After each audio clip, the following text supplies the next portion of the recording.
Assalamualaikum warahmatullahi wabarakatuh. A'udzu billahi minasy syaithanir rajim. Bismillahirrahmanirrahim. Alhamdulillahi nahmaduhu wa nasta'inuhu wa nastahdihi wa nastaghfiruhu wa natubu ilayhi wa na'udzu billahi min shururi anfusina wa min sayyiati a'malina.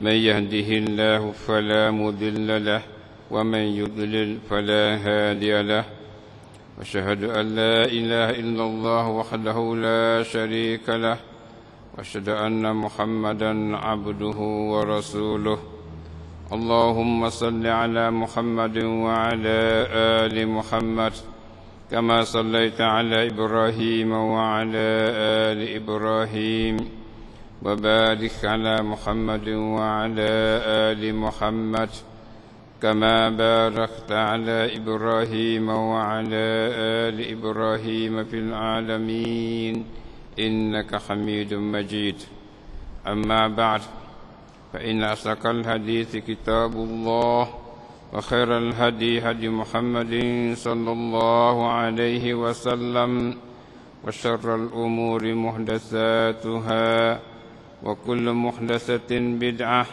وكل بدعة ضلالة وكل ضلالة في النار وعليكم بالجماعة فإن يد الله مع الجماعة ومن شذ في النار ربنا إننا سمعنا مناديا ينادي للإيمان أن آمنوا بربكم فآمنا ربنا فاغفر لنا ذنوبنا وكفر عنا سيئاتنا وتوفنا مع الأبرار ربنا وآتنا ما وعدتنا على رسلك ولا تخزنا يوم القيامة إنك لا تخلف الميعاد ربنا افتح بيننا وبين قومنا بالحق وأنت خير الفاتحين ربنا لا تجعلنا فتنة للقوم الظالمين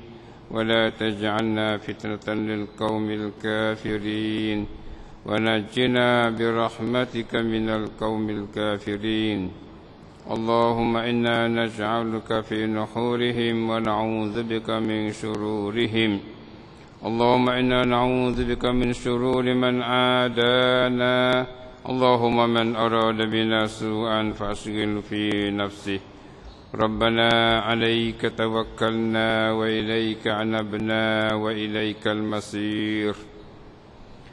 Alhamdulillah, bersyukurlah kita bersama-sama kepada Allah Subhanahu wa taala di atas segala kurniaannya, rahmatnya dan nikmatnya yang melimpah ruah kepada kita yang tak dapat kita nak bilang banyaknya. Alhamdulillah. Dan Allah selamatkan kita daripada bencana dan angkara yang berlaku dalam alam pada hari ini. Kita selamat daripada perkara itu. Alhamdulillah, bersyukur pada Allah SWT. Dengan rahmat nikmat Allah Ta'ala juga hari ini kita sama dapat bersama dalam majlis ilmi. Alhamdulillah. Kaum muslimin dan muslimat yang dikasihi sekalian, pelajaran kita adalah hari ini ialah hubungan dengan pelajaran pengurusan jenazah. Pengurusan jenazah. Siapa ada muzakirah pengurusan jenazah, kita mari sama-sama ikuti. Kita masih lagi berada dalam tajuk ziarah orang sakit. Ziarah orang sakit. Dan nuktah pertama kita bercakap dah dulu hubungan dengan hukum ziarah orang sakit. Dan telah nyata pada kita bahawa ziarah sakit adalah sunat muakkadah sebagaimana lalu pada kita dulu. Hari ini kita masuk titik yang kedua, nuktah yang kedua, itulah ziarah orang kafir yang sakit. Ziarah orang kafir yang sakit. Kalaulah ziarah orang sakit pada kita bercakap dulu tu mungkin kita terus nampak kata ziarah orang Islam saja ada. Maka apa hukum pula ziarah orang kafir? Kita hidup dalam masyarakat ni, kita ada saudara kita sama agama, saudara Islam, dan juga kita ada dekat saing-saing kita orang kafir. Yang mana jadi saing kita, ada kawan kita bersama. Islam tidak melarangkan kita daripada kita tu berkawan dan bersahabat. Tapi hak asalnya panggil al-wala. Al-wala yang mesra masuk dari kita tu, kasih saya pada seorang yang bukan orang Islam tu, yang mesra masa tu hak tu Islam tak sah macam tu. Tu panggil al-wala. Jadi bila mesra lagu tu kita akan ikut dia, kita akan terima dia, molek huduh pun kita akan terima dia, maka itulah katakan sifat al-wala. Jadi mukmin kena kena berwala hanya pada Allah dan Rasul dan kepada orang mukmin, tidak berwala pada kafir. Pada orang yang bukan mukmin. Jadi sekadar kata kita berkawan bersahabat itu adalah Islam tidak melarikan daripada hubung hidup sesama manusia ni. Bahkan diberi hormat menghormati antara satu sama lain. Sekadar tu. Sebab itulah bila kita tengok adalah hadis bila dibawakan jenazah orang Yahudi pun Nabi itu adalah bangun berdiri sebagai hormat pada dia. Atas sama manusia itu ada kehormatan. Hari ini kita akan masuk cara hubungan dengan ziarah orang kafir yang sakit. Ziarah kafir yang sakit. Jadi kita ada saing kafir, sama ada puak kru ke, puak karacakan ke, puak pegawai-pegawai kerajaan, ada kain saing dia, kawin dia dan sebagainya. Maka dia sakit, boleh ke tak kita pergi ziarah dia? Katanya hukum ziarah orang sakit, orang kafir yang sakit, harus ziarah orang kafir yang sakit. Boleh kita ziarah. Tiada lari kita nak ziarah kafir sakit. Ini adalah Imam Nawawi sebut dalam Majmu' juzuk 5 muka 100. Dalam Majmu' bagi Imam Nawawi rahimahullah juzuk 5 muka 100 menyatakan bahwasanya harus boleh kita tu ziarah orang kafir yang sakit. Tak ada apalah. Yang sakit ikutlah, apa sakit kemalangan ke mana pun ikutlah.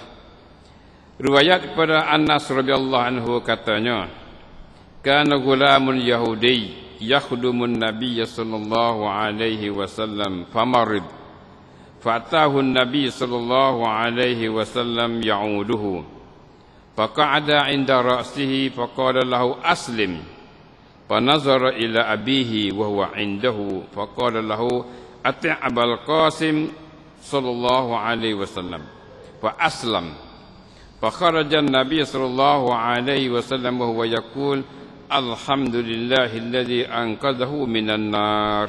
Hadis ini adalah hadis sahih riwayat Imam Bukhari rakam 1356. Maka hadis ini adalah cukup molek pada kita sebagai bagi jadi paduan kita dan padu kita dan jadi tepat ikut kita kepada Nabi kita Muhammad sallallahu alaihi wasallam. Hal ini daripada perbuatan Nabi. Ziarah sakit, ziarah kafir sakit ini daripada perbuatan Nabi sendiri. Katanya maksud daripada hadis ini, Anas bin Malik radhiyallahu anhu menceritakan maksudnya, katanya adalah seorang kanak-kanak Yahudi berkhidmat kepada Nabi sallallahu alaihi wasallam. Masalah Nabi pun ada ambil orang kafir, ambil orang Yahudi atau dia khidmat ke dia. Tu minta tolong ni. Kita tahu dah di antara orang yang khidmat ke Nabi ialah Anas bin Malik. Tu khadim Nabi. 10 tahun lebih kurang Anas duduk dengan Nabi. Jadi itu adalah khodam hak tetap bagi Nabi SAW. Di samping itu ada juga Nabi itu ambil golongan budak Yahudi atau jadi khidmat ke dia. Boleh. Jadi adalah seorang kanak-kanak Yahudi berkhidmat pada Nabi SAW. Lalu ia sakit. Budak Yahudi itu sakit. Yahudi ni maknanya bukan Muslim dah lah, Yahudi. Lalu ia sakit. Budak sakit. Maka datanglah Nabi SAW menziarahinya. Masya Allah. Jadi bila budak sakit, Nabi ziarah. Berarti Nabi ziarah Yahudi. Nabi ziarah Yahudi, bukan orang Islam. Jadi boleh kita ziarah. Jadi Nabi ziarah budak Yahudi yang pernah khidmat pada dia, yang sakit, dia ziarah. Lalu baginda duduk di sebelah kepalanya. Masalah Nabi duduk tepi kepala dia. Ziarah duduk tepi kepala dia. Tak ada duduk ujung kaki, duduk di kepala dia. Lalu baginda berkata kepadanya, aslim, memeluklah Islam. Masya Allah. Nabi suruh memeluk Islam, suruh mengucap syahadah. Itu dia. Ni maknanya peluang terakhir dah ni bagi seorang hidup atas dunia ni. Jadi Nabi kata aslim, memeluklah Islam. Hendaklah kamu memeluk Islam. Suruh budak tu mengucap syahadah, memeluk Islam. Lalu ia melihat kepada bapaknya yang sedang berada bersamanya. Jadi bila Nabi suruh dia memeluk Islam tu, Dia tengok ke pak dia. Pak dia ada sekali. Pak dia ada sekali. Pak budak tu ada sekali. Waktu Nabi pergi ziarah tu. Jadi bila Nabi suruh dia meluk Islam tu, dia tengok ke pak dia. Maka bapaknya berkata kepadanya, ta'atlah Abu Qasim. Pak dia kata, mu ta'atlah, mu ikut Abu Qasim. Abu Qasim ni Nabi lah, Pak Qasim. Kerana anak yang nama tua nama, ada anak yang nama Qasim sebagai tu, panggil gelar Nabi Abul Qasim, Pak Qasim. Jadi Pak dia kata, mu turut Pak Qasim, ta'at Pak Qasim. Kalau itu fa aslam, tak ada payah, maka ia pun memeluk Islam. Ucap kalimah syahadah. Masya-Allah. Jadi mudah-mudah. Maka keluarlah Nabi sallallahu alaihi wasallam sedangkan ia berkata, alhamdulillah, Tuhan yang melepaskan dia daripada neraka. Masya-Allah. Nabi tu baik setelah ziarah siadah, maka Nabi berkeluarlah daripada tempat ziarah dia tu, maka Nabi kata alhamdulillah, syukur pada Taala yang melepaskan dia daripada neraka. Kalau yang mati tak masuk Islam, masuk neraka dah dia tu. Maka akhir ni. Sebab tu maknanya kita ni kalau ada sains-sains kafir pun nak mati tu ajar yang mengucap. Pasti ikut dia. Puak dia kata dia nak bakar ke bakar ke ikut dia. Kan? Puasa kita apa dia tak kuasa nak berlawan dengan puak keluarga dia tu. Dia mengucap keluar ke masyahadah, sepatutnya kita tu nak bertanda kubur Islam kita lah. Semani kena semaya sebagainya. Kalau puak-puak yang tak wih pun ikut dia. Kita kuasa nak buat, tapi dia masuk Islam dah. Tu besar sekali. Dapat melepaskan dia pada neraka. Mana itulah mana kalau kita ada rasa sayang kita apa kafir tu. Ya kafir ni pun kadang ada juruh. Akhlak molek juruh. Nampak nyayang kat dia tak? Nyayang ke dia. Pas kita apa terkesir banyak pak kita ni sebenarnya. Terkesir banyak pak kita ni. Nasbah kita tu apa dia? Tunjuk ajar ataupun ajak yang masuk Islam ataupun ajak Islam pada dia, banyak tertaksir. Banyak tertaksir. Kita tak dapat laksanakan. Terhata kita ni otak suruh dia motor dah tu, tapi kita tak seru. Patut dekat kita ni. Dia pasal selumah lagi lah kita situ tu. Lah ni sekadar kata lagi Chiang Rai. Setahun sekali, setahun dua kali. Chiang Rai apa tu Pak Isan. Kot pak kita tak ada berdalipa. Yang mana kita taksir juga. Baiklah, itulah kaum muslimin dan muslimat yang sekalian. Sebagai nuktah pertama pada kita ialah hukum ziarah orang kafir yang sakit itu maknanya boleh kita ziarah.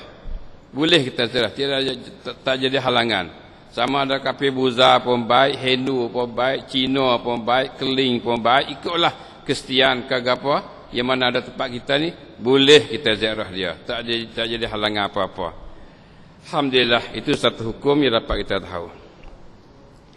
Kita pergi pula pada nuktah yang kedua, adab ziarah orang sakit. Hal ini umum. Adab ziarah sakit ni, kita ziarah sakit ni kita kena ada, kita kena tahu macam mana adab, macam mana cara untuk kita ziarah sakit. Maka di sana kita dapati banyak adab, beberapa adab untuk ziarah sakit. Maka antaranya yang mana ada bersama kita dalam muzakirah kita ni, sikit sebanyak kita dapat tahu dan kita boleh laksana insya-Allah. Adab ziarah orang sakit. Antara adab ziarah orang sakit adalah sebagai berikut. Antara ini setengah padanya, suaneng. Mana ada lagi daripada ni, ada adab ziarah sakit yang mana tidak disebut di sini. Maka boleh kita tengok tempat-tempat yang lain, ada. Boleh kita tengok tempat-tempat yang lain berkenaan apa dia ada adab ziarah sakit.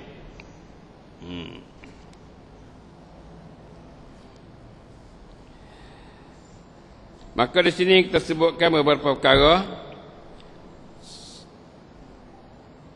Apa yang mana akan disebutkan data ini adalah nakal daripada kitab Al-Majmu' bagi Imam Nawawi juzuk 5 muka 100 sampai muka 101.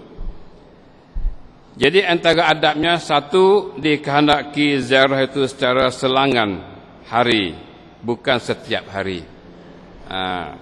Dikehendaki ziarah itu secara selangan selang hari, bukan setiap hari. Kita pergi ziarah itu selang. Kita pergi ziarah hari ni, boleh sehari dua pula, lagi pula. Selang ni tak kira lah, selang sehari ke dua hari tak kira lah. Contohnya tak saya kata tiap-tiap hari tu dok. Jadi kalau tiap-tiap hari tu bawa pada dia tu jemu dan sebagainya, atau keluarga dia pun jemu dan sebagainya, tak tahulah tu. Jadi ada ziarah Islam ni kita ziarah cara diselangi hari. Setelah 2 hari ke, setelah 3 hari ke, pergi pula, 2-3 hari pergi pula dan sebagainya. Itu ada kita ziarah. Jadi barulah tu nampak dia pun bersera, waktu kita tak pergi orang lagi. Dan sebagainya. Itu satu. Perkara ni boleh kita buat ni, boleh kita buat benda ni. Yang kedua, ketiadaan mengguna masa yang lama di sisi orang sakit itu supaya tidak menjadi kepicikan di atasnya. Ini ada ziarah. Kita ingat ni. Ketiadaan mengguna masa yang lama di sisi orang sakit itu. Jangan duduk lama. Ziarah setelah je. Duduk kecak lama, pas tetel, pas gulung rokok, cakap suk. Tak ada saya dia. Paduk buah, ziarah sakit, duk buah, hatu, haning. Jadi tak ada erti. Ziarah setar je, tempat kita duduknya. 15 minit tu pada dah tu. Habis tinggi setengah jam. Panjang setengah jam tu. 15 minit cukup lah. Tu. Ziarah ditanya khabar dia, doa dia, sikit sebanyak. Cukup. Tak kena banyak. Setengah jam tak apa lagi. Tu dia. Ketiadaan mengguna masa yang lama di sisi orang sakit supaya dia tidak menjadi kepicikan di atasnya. Supaya tak jadi kepicikan. Dia tu kriat juga yang lama dengan dia. Jadi dia bahasa sepik, bahasa ketak dada, bahasa lemah sebab itu lama tu dan sebagainya. Jadi kriat. Sebab tu secara setah. Itu lagi. Dia ada gapo yang nak berok, nak kecing, nak gapo. Dia mudahlah kalau itu lama. Yang dia doa, dok gapo tinggi. Jadi adalah lemah-lemah dia tu. Sebab itu Islam letaknya supaya kita tu meringkaskan, memenekkan masa ziarah tu. Tidak lama masanya. Alhamdulillah. Rasa benda ni boleh kita buat. Boleh kita buat. Dan rasanya kita boleh buat dah benda ni. Buat dah. Contohnya kalaulah kita tu biasanya ziarah lama tu, kita potong sikit. Jadi rekas sikit. Jadi tak tanah panjang. Itu adalah adab ziarah. Yang ketiga, hendaklah ia berdoa kepada si sakit itu sama ada harapan disembuhnya atau tidaknya. Hendaklah ia berdoa kepada si sakit itu. Kita berdoa ke dia. Kita pergi ziarah, kita berdoa ke dia. Sama ada harapan disembuhnya atau tidaknya. Sakit dia ni, nampak tak ada harapan sembuh ni. Kacau berdoa pun tak hilang. Tak. Doa juga. Kena berdoa juga. Sunat juga kita berdoa. Sunnahnya kita berdoa. Sama ada harapan sembuh ataupun tak harapan apa tak jalan dah. Tak apa berdoa lagi. Kita hasil sunnah dalam kita ziarahkan orang sakit tu. Pendek katanya bila kita ziarah kita berdoa. Bukan lagi ziarah saja dak. Ziarah tu pun boleh dah. Jadi tambah doa pula, dia kau molek lagi pula. Di sana banyaklah doa-doa untuk doa pada orang sakit. Antara doa pada si sakit ini di antara doanya, boleh kita baca doa ni. Allahumma rabban nas mudhibal ba'si isfi anta syafi wala syafi illa anta syifaan la yughadiru saqaman. Ini satu lapar dan banyak lagi lapar-lapar yang berlainan. Lapar mana-mana pun tak apalah, kita nak pakai tu, kita nak guna, boleh belaka. Allahumma rabban nas mudhibal ba's isfi anta syafi wala shifa wala syafi'a illa anta syifaan la yughadiru saqaman. Hadis ni adalah riwayat Bukhari rakam 5742. Maknanya ya Allah, Tuhan bagi manusia, Engkaulah Tuhan yang menghilangkan sakit. Sembuhkanlah, Engkaulah yang menyembuhnya. Tidak ada yang menyembuh melainkan Engkau. Sembuh yang mana tidak ada kesan sakit lagi lepas itu. Itu terdoa. Jadi itulah lapar doanya. Ataupun kita baca la ba'sa tahurun insya-Allah. Itu hadis riwayat Bukhari juga rakam 3616. La ba'sa, tak apa, tahurun, bersih insya-Allah. Kalau tak saya baca panjang, baca panduk ni. Ini di antara doa. Ataupun lain lagi pun ikutlah apa yang daripada lapar-lapar doa yang datang daripada Nabi sallallahu alaihi wasallam hubungan doa pada orang sakit tu. Masya-Allah. Tuhan ajar kita ni untuk kita tu beramal. Dan nak meyakinkan pada kita pula kata sakit ni Tuhan yang sakit. Lepas tu yang menyembuhnya Tuhan juga yang menyembuhnya. Minta dia. Bila dia nak menyembuh, dia dapat sembuh. Dia tak sembuh lagi. Tak ada apa. Kita ni hasillah sunnah yang mana Nabi ajar pada kita dapat laksanakan benda tu. Sembuh tak sembuh, klik pada Allah Taala yang mana dia kehendaki. Jadi kita tu tersertalah ubat tu sakit, ubat tu begitu, ubat tu begini. Ubat tak dapat menyembuhkan walaupun harga mahal. Bomo tak dapat menyembuhkan walaupun setakat mana bijak dia sekalipun. Yang menyembuhnya Allah Subhanahu Wa Taala. Itulah Rabbul Alamin, itulah rububiyah kita pada Allah Taala. Ini maknanya kita iktikad kata perbuatan itu datang daripada Allah, Allah yang membuatkan benda tu, Allah menyembuh benda tu, itu adalah panggil tauhid rububiyah kerana Tuhan buat. Harapan kita pula tu itu uluhiyah situ tu. Harapan yang menyembuh. Kalau kita harap Allah menyembuh, betul lah kita tu tauhid rububiyah. Kalau kita harap atau berubat yang menyembuh, itu syirik kita dengan uluhiyah. Itu syirik. Na'udzubillah min zalik. Ya dua tu tak cekat tangga tu. Baiklah, itulah kaum muslimin dan muslimat yang sekalian, hubungan dengan antara adab kita dalam sakit ialah kita berdoa dengan apa doa yang warid pada Nabi SAW dan apa yang melalui tadi itu sebahagian daripadanya. Adab yang keempat daripada adab ziarah orang sakit lagi, iaitulah sunat meminta daripada orang sakit supaya dia berdoa untuknya juga. Ni tadi kita doa bagi dia dan kita minta dia juga doa bagi kita. Kita minta dia doa bagi kita. Sabda Nabi sallallahu alaihi wasallam, "Idza dakhalta 'ala maridin famurhu ay yad'u laka fa inna du'aahu ka du'ail malaikah." Itu hadis oleh Ibnu Majah dalam Sunan Ibnu Majah bi isnadin sahih rakam 1441 dan Imam Nawawi ada sebut dalam Majmu' juzuk 5 muka 103. Nabi kata, "Idza dakhalta 'ala maridin famurhu ay yad'u lak fa inna du'aahu ka du'ail malaikah." Masya-Allah. Maksudnya apabila kau masuk menziarahi orang sakit, maka suruhlah dia berdoa untuk engkau, kerana sesungguhnya doanya adalah seperti doa malaikat. Masya Allah. Kita minta dia doa kita, kata.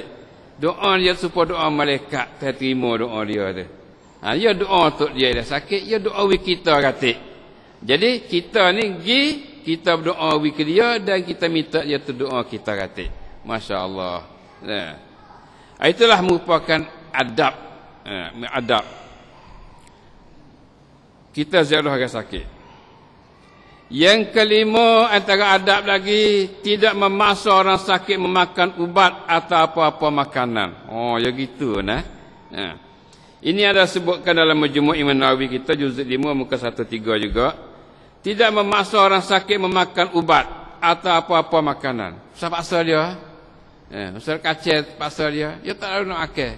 Nak paksa nak tekan dia, susah. Contohnya royak-royak dia gitulah. Dia kena makan kata tak makan torok itu ni, nak kata paksa tekan dia tu, nak buka mulut surat dia tu susahlah. Dia.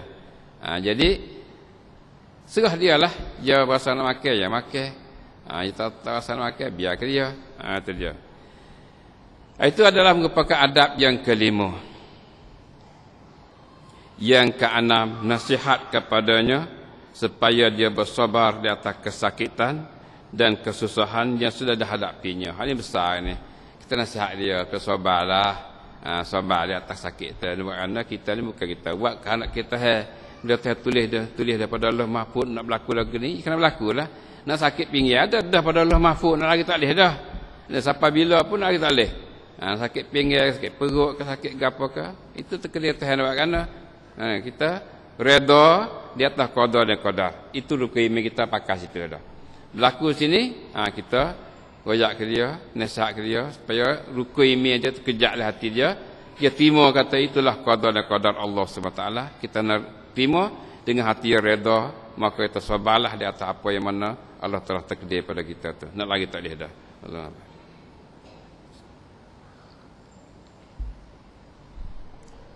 Itulah kaum muslimin dan muslimat sekalian.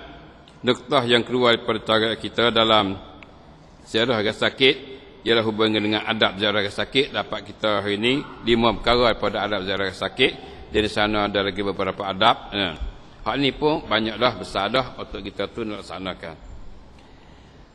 Kaum muslimin dan muslimat sekalian, kita teruskan pada tajuk kita seterusnya, iaitu setelah kita pergi ziarah orang sakit, kita nampak orang sakit, nampak teruk dah gitu ni sebagainya, maka suk kesakit suk dunia ni dengan mati, dengan mati.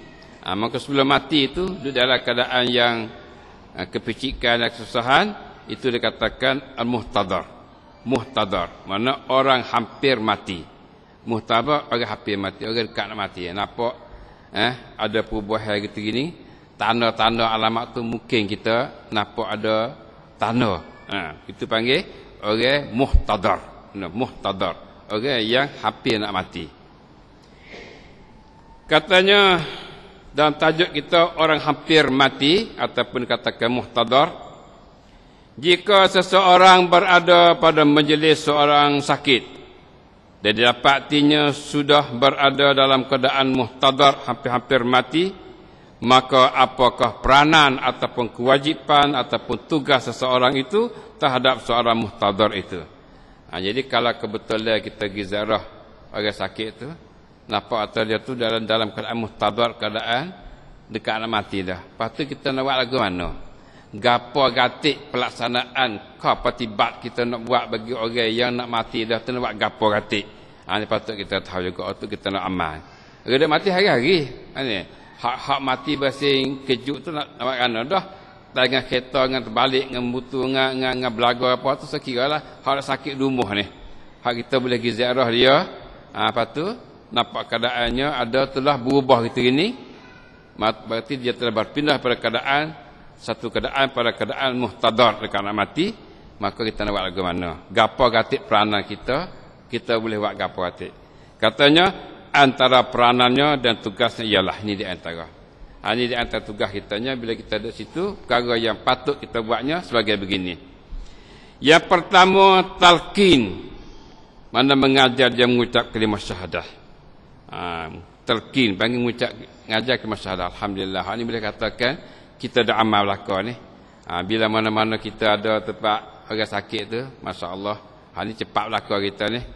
Boleh pakai tu ajar belaka. Ini Alhamdulillah hidup dalam masyarakat kita. Bagi orang yang mana duduk tempat orang muhtabrak tu, selalu ajar talqin. Ini. Iaitu mengajar ia supaya mengucap kalimah la ilaha illallah. Bukan sekadar memperdengar ucapan itu di telinganya sahaja dan tidak memperbanyak ke atas mengucap kalimah itu. Sabda Nabi sallallahu alaihi wasallam, lakinu mautakum la ilaha illallah. Ini patut kita faham. Mana talqin ni? Talqin sini, talqin mengajar kalimah syahadah. Bukan talqin baca takubur tu dak. Ini, hak nu hak lepas maya, lepas tanis, siap dalam talqin, bukan hak tu. Hak talqin kita cara talqin maknanya mengucap dia kalimah syahadah. Itu makna talqin. Iaitu mengajar dia supaya mengucap kalimah la ilaha illallah. Ajar hak tu ya. Surah ajar panjang.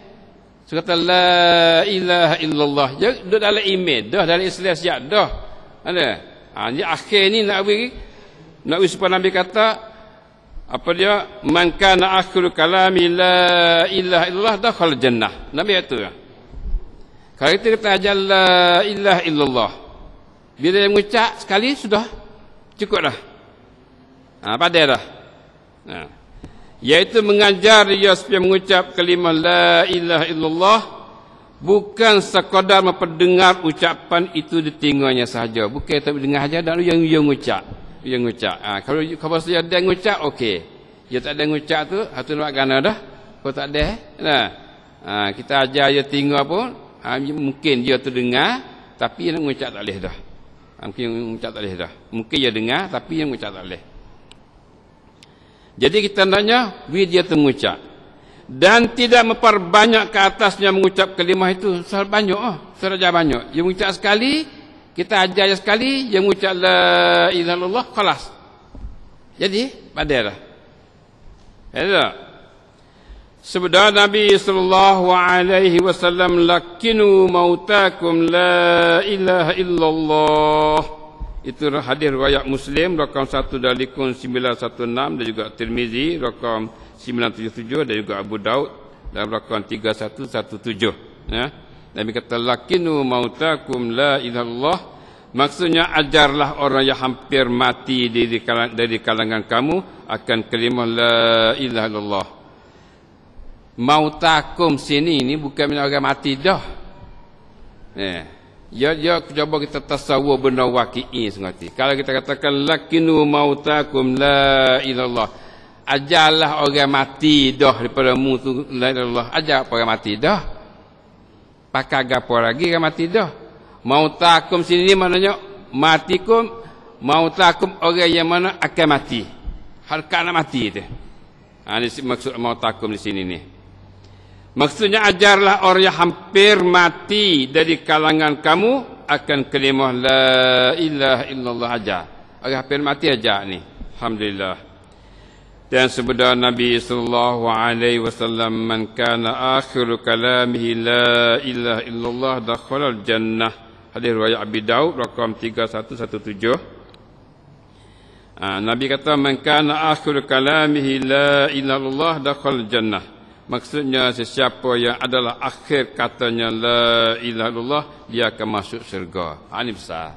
Siapa yang mana ada akhir kalimah ni, dia akan masuk syurga. Itu tanda kata dia tu mati dalam husnul khatimah.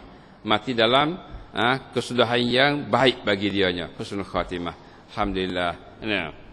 Ini sejata ni ada kita semua ni. Kita pergi kanan, kita jumpa kebetulan ni, bolehlah kita tu ajar, boleh kita apa dia tarik diri dia. Alhamdulillah. Rasa perkara ini tidak sunyilah daripada pak kita tu. Mana warga-warga duduk tepi pun sedia belaka dah benar ni. Alhamdulillah. Bina waqi'i pak kita lagu tu.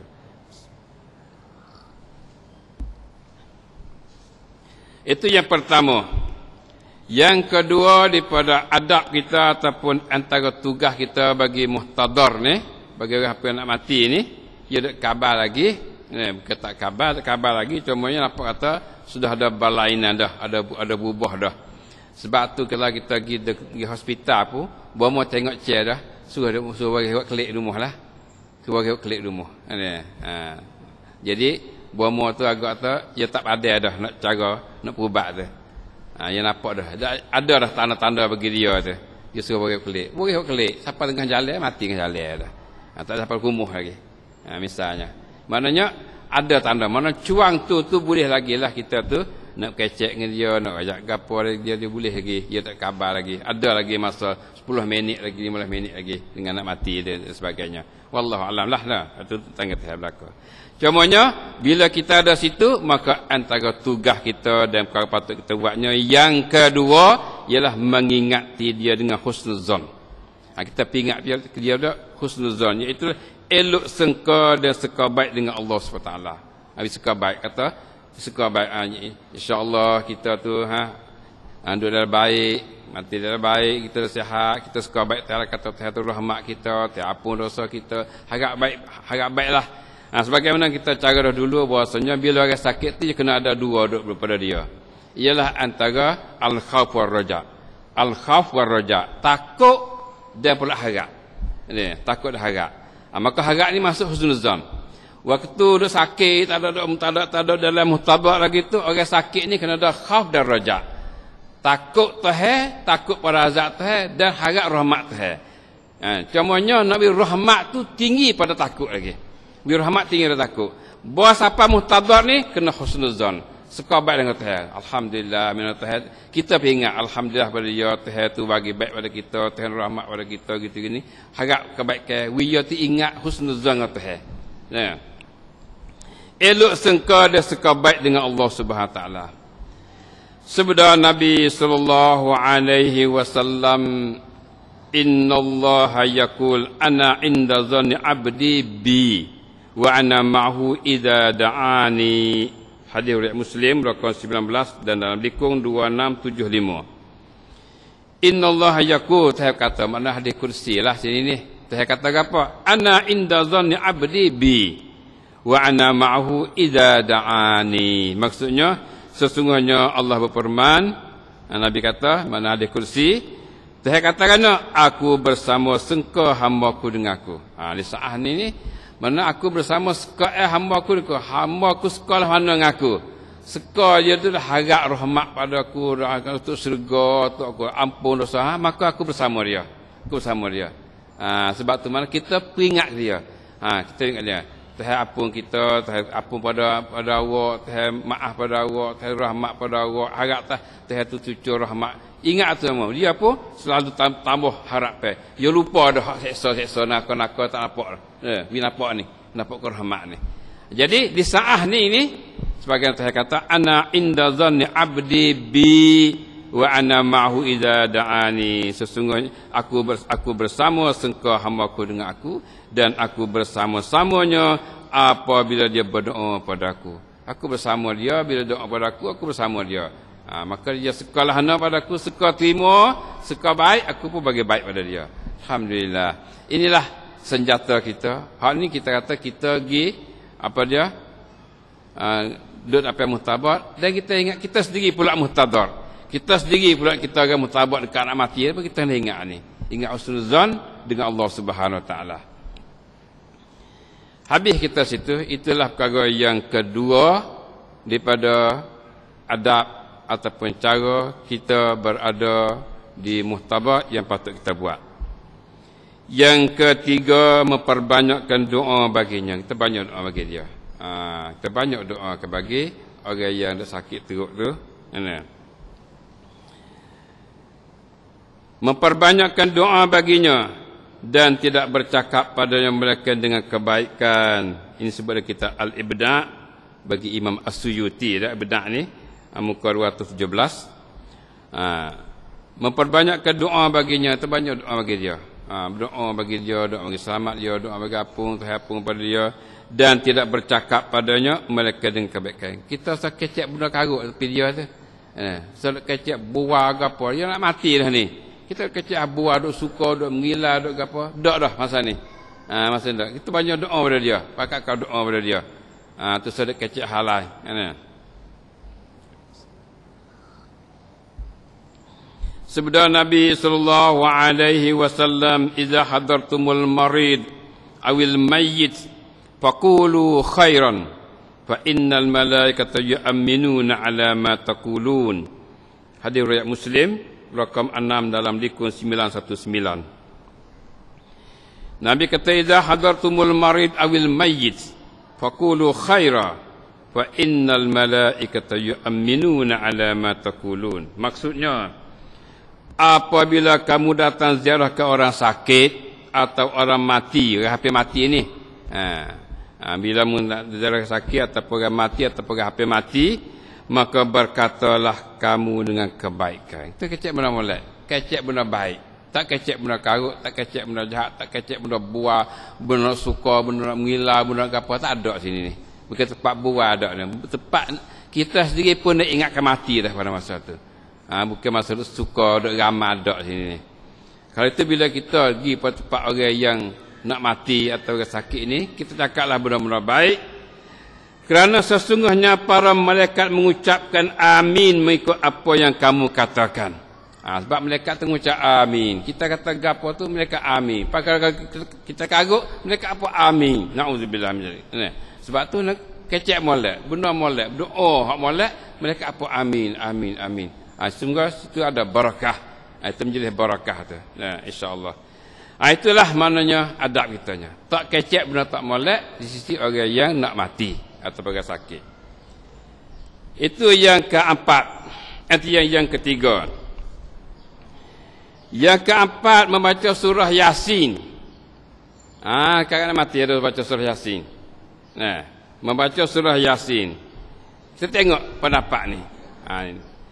Disunatkan membaca surah Yasin di sisi muhtadar mengikut kata-kata ashab Syafi'iyah.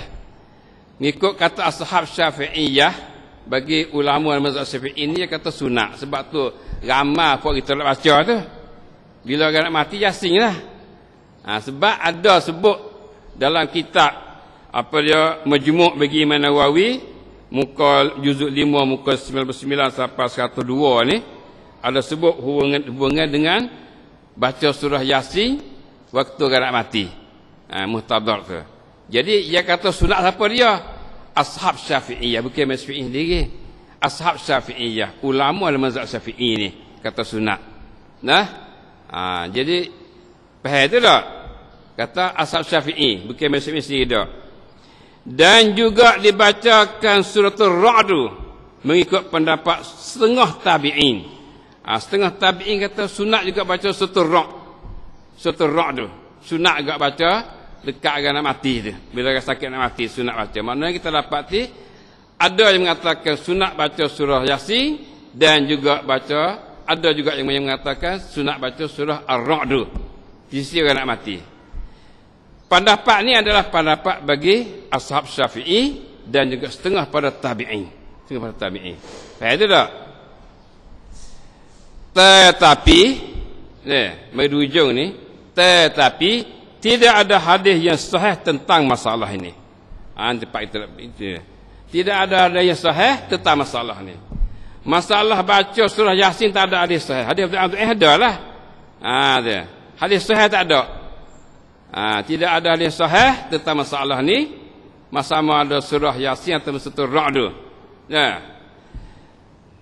Dengan itu perkara ini dibilang sebahagian daripada perkara bid'ah mengikut pendapat setengah ulama. Ini wahai dua, nampak dua ni. Lama kata bid'ah semacam ada yang kata sunat juga tapi tak ada dalil. Pas sudahlah. Dalil sahih tak ada. Orang mengatakan sunat baca surah Yasin surah dalil sahih tak ada. Jadi kita kena klik pada kaedah kita.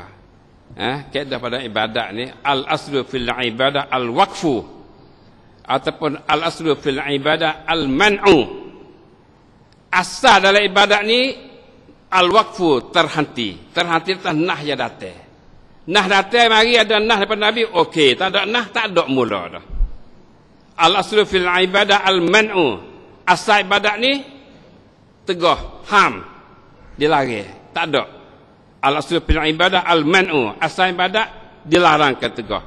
Kita nak rekoh tubik dia ibadat kita tepa tubik kita akan buat dia ibadat, tak ada Islam, tak ada.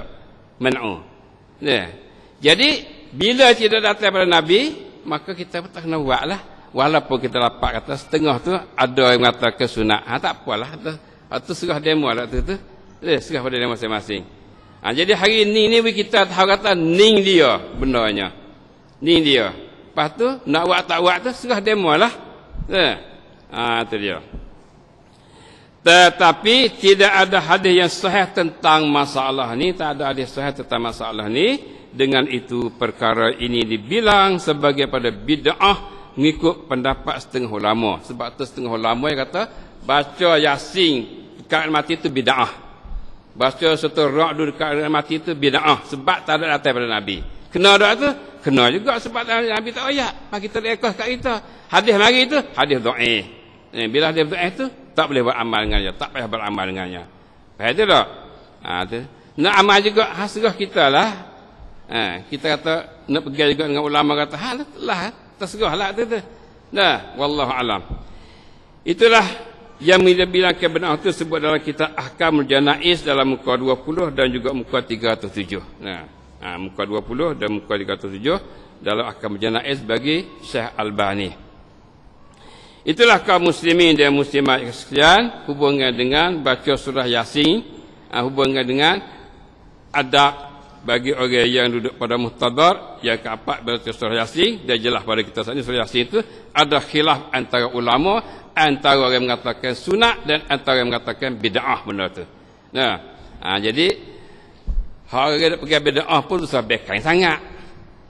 Susah bekan. Kalau lagi tempat orang duduk baca dah, biar ke dia dah. Susah duduk bid'ah, duduk balah tempat duduk sakit nak mati, tak ada arti, duduk dia sudahlah. Hak kita pergi atau bid'ah tak baca, demo pun salah kacil suruh kita baca tu. Pakat berdoa. Hak berdoa tu ittifaq dah, pakat berdoa. Itu dia. Tu sudah balah sudah tekan gapor tempat nak mati tu agak sakit. Nah, itu dia. Bila kita faham kedua-dua, lepas tu kita pakat beramal lah. Ngikut bagaimana yang mana kita hati lebih tenang kepada perkara tu. Habis yang keempat, kita masuk yang kelima daripada apa dia? Adab ataupun peranan tugas orang duduk pada orang dekat nak mati muhtadar. Yang kelima iaitulah dihadapkan muhtadar ke arah kiblat. Dihadapkan muhtadar ke arah kiblat. Orang nak mati ni kita sipir dia wi hadap kiblat. Wi hadap kiblat. Ni hadaplah mana kiblat tu?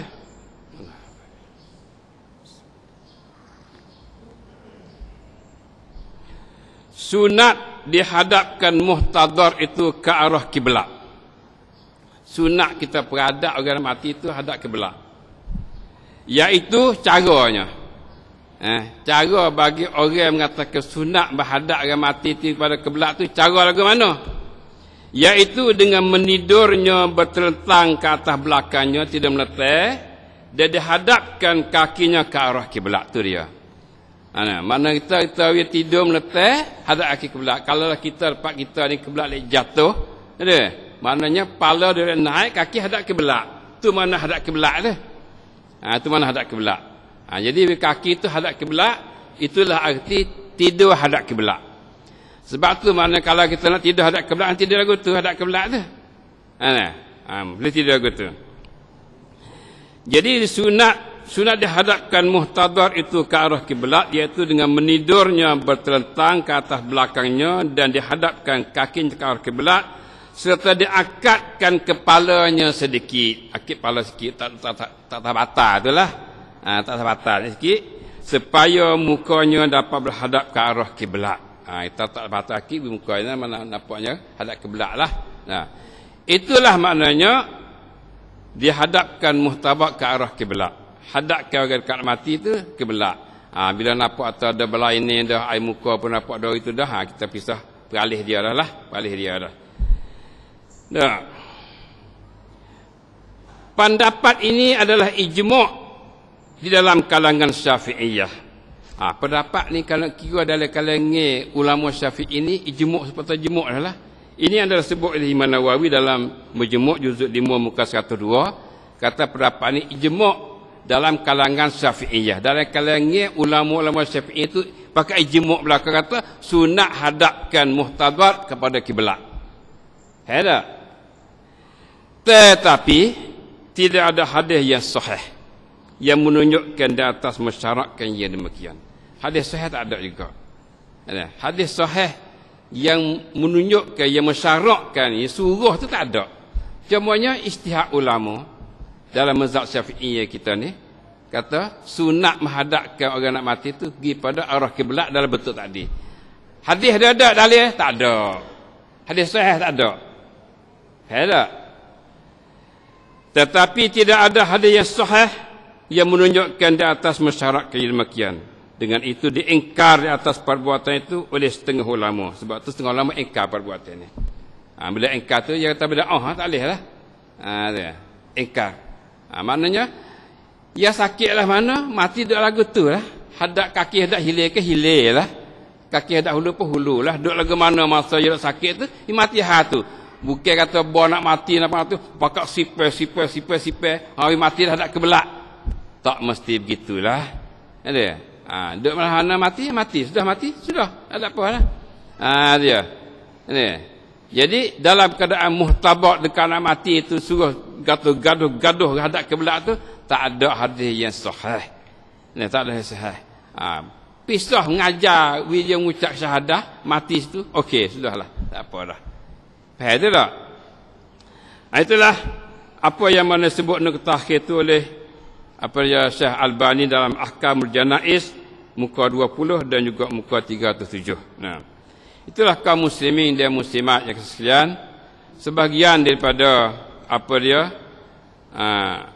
peranan kita dan tugas kita bila kita berada pada muhtadar, maka kita dapat tahulah beberapa hukum tadi, sama ada hukum tu hukum yang menjadi sunnah dah yang patut kita buat, ataupun hukum yang mana dalam nuktah 2 akhir ni menjadi khilaf ulama antara mengatakan sunat dan antara mengatakan bid'ah.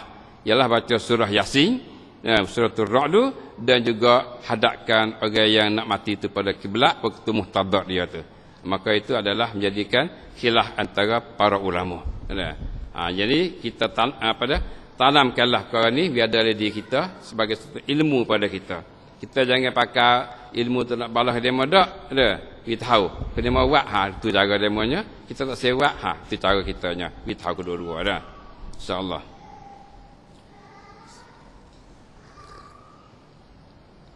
Yang keenam daripada adab lagi, ia berdiam dan tenangkan keadaan. Berdiam dan tenangkan keadaan. Kita tu pakai duduk dia, jangan keadaan tu tenang. Jadi senggup. Tu sadok apa dekat nak mati dia. Lama duk belaum tepik tu ni sebagai tu sah tenang, keadaan tenang. Pakai duk tenang beramal. Amal kita duduk situ tu. Betul muhtadar tu. Dan yang ketujuh, mengharumkan muhtadar sebagai memuliainya untuk menjumpai mereka. Tak apa. Mengharumkan muhtadar, maknanya kita bau sedap, banyak bau ke tepi-tepi tu. Mana majlis kita tu bau sedap. Yang dia seokak lah, seokak bau dah. Dekat tak kena seokak tu. Bau busuk.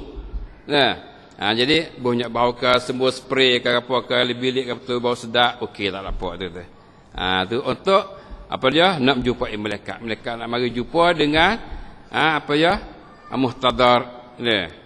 Tu dia. Yang ke-8 secara umum ini dia hadiri pada waktu itu ahlul khair dan ahlus salah daripada keluarganya dan kawan-kawannya supaya mereka dapat mengajar kalimat tauhid. Nama majlis itu seeloknya. Jadi ahlul khair, ahli kebaikan, orang buat amal ibadah, orang molek, orang berjuru, pakak hadis itu daripada keluarga dia, adik-beradik dia, kakak dia, ada situ supaya dapat boleh mengajar itulah.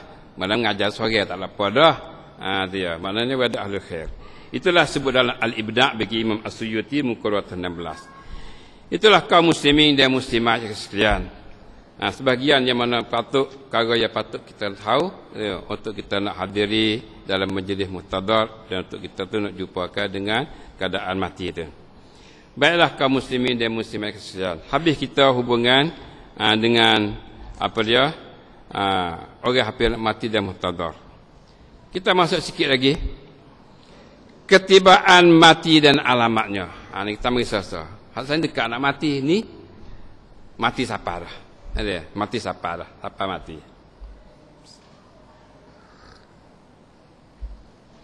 Ketibaan mati dan alamatnya. Kita nak tahu. Mati dan alamat mati. Mati dan alamat mati.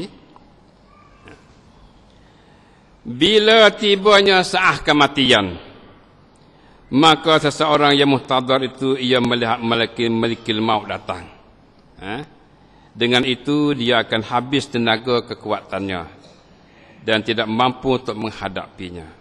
Lalu ia menyerahkan dirinya bagi al-yakin, keyakinan matinya. Dan dia akan pingsan dan tidak ada persediaan lagi untuk bercakap, sedangkan dia dapat mendengar tetapi tidak dapat menjawab apa-apa. Dan perjalanan nadinya sudah tidak teratur lagi, maka keadaannya terkadang tersedar dan terkadang terlalai, yang mana hasil daripada berat sakatul maut. Allahumma inna ala sakaratil maut. Dan akhirnya nyawanya dicabut oleh malikul maut. Ini adalah sebagai gambaran kematian seorang. Bila tibanya saat kematian, dia siapa masa mati ngerti dah? Bila sampai ajal tu la yatakiru sa'atan wala tidak mendulukan dan tidak mengkediankan, tidak melewatkan lagi saat dia minit berapa sampai minit tu. Bila tibanya saat kematian, maka seseorang yang muhtadar itu ia melihat malakul maut datang. Dia tengok malakul maut datang. Yang ayat kita tak boleh dah. Kita tak nampak malakul maut mari ni, malaikat ambil nyawa ni. Dengan itu dia akan habis tenaga kekuatannya. Dia akan habis tenaga, habis gain dia dah. Sebagaimana kita cara dah dulu. Bila malakul maut mari tu, dia habis gain. Kalah dah. Terutama sekali bila cabut nyawa duk proses nak cabut tu dah. Tu waktu tu ya habis tu, habis gain dah. Malakul maut mari pun nampak dah. Dan tidak mampu untuk menghadapinya, tak kuasa dah. Nak tang apa tak boleh dah. Nak lawan tak boleh dah. Lalu ia menyerahkan dirinya bagi al-yakin, keyakinan mati. Serah diri, yakin, ceraklah dia mati. Ceraklah, dia yakin katanya mati dah. Serah diri dah. Semua kita ni jumpa lagu ni lakon ni. Dan dia akan pingsan. Pingsan tak khabar, keselok. Kata selok tak khabar. Dan tidak ada persediaan lagi untuk bercakap. Tak ada kecek dah. Tak ada dah, nak boleh kecek. Tak ada, berat lidah dah. Tu. Sedangkan dia dapat mendengar. Dia dengar. Kita kecek dia dengar. Kalau kita mengucap setinggal dia pun dia dengar. Dia dengar tapi kecek tak boleh dah. Tu je. Sedangkan dia dapat mendengar tetapi tidak dapat menjawab apa-apa. Tak jawab dah. Dengar saja, jawab tak boleh. Tu je. Maknanya inilah keadaan orang yang duduk dalam keadaan sakratul maut, keadaan mati ni. Dan perjalanan nadinya sudah tidak teratur lagi. Nadi tu tak teratur dah. Hari ni orang kita pun ni pergi nadi nampak tuk mana tak main poketik dah lah nadi berjalan ni. Yang mana pergi orang nadi tu jalan tak terkalu dah, tak teratur dah. Tu dah tu. Ada. Dia. Tok tap dia tak jadi poketik supaya hak biasa dah. Dan perjalanan nadinya sudah tidak teratur lagi, maka keadaannya terkadang tersedar dan terkadang terlalai, pingsan. Ada khabar tak khabar tapi nak apa tak boleh dah. Celak mata katik tak celak mata katik tu dah itu dah. Tak lama mata tu bertarik kan, mata tu beralok dah. Karena mata tu turut malaikat yang mana cabut nyawa dia gitu. Hatu suk tu. Maka keadaannya terkadang tersedar dan terkadang terlalai. Yang mana hasil dari berat sakratul maut sebagaimana tercara dulu. Berat sakratul maut, kesakitan, cabut nyawa nak mati tu ya berat. Ya sakit situ tu. Yang mana susah bagi seorang. Jadi dia tak kecek apa dah. Allahumma inna ala sakaratil maut. Semoga Allah tu tolongkan kita atas sakarat maut, mudahkan kita termati, mati dalam iman, dan akhirnya nyawanya dicabut oleh malikil maut. Akhirnya nyawa malikil maut cabut gilah. Proses daripada kaki lagi sebagai yang tercara dulu tu, daripada kaki sejuk kaki naik mari sejuk tangan sebagainya, suk cabut naik ke atas dah. Itu dia. Itulah apa yang mana kita lalu saat ini tersebut dalam kitab Al-Wajazah. Nama kita Al-Wajazah, muka 44 sampai muka 45. Alhamdulillah.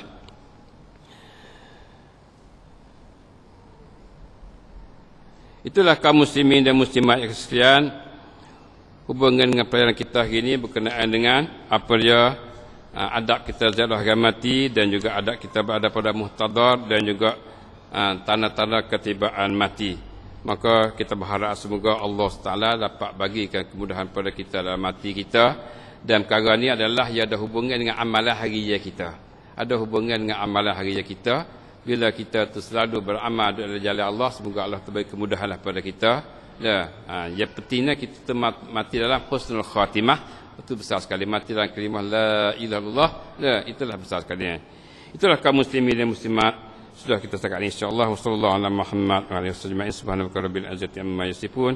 Wassalamun alal mursalin. Alhamdulillahi rabbil alamin. Subhanakallahumma bihamdik, asyhadu an la ilaha illa anta astaghfiruka wa atubu ilaik. Wassalamualaikum warahmatullahi wabarakatuh.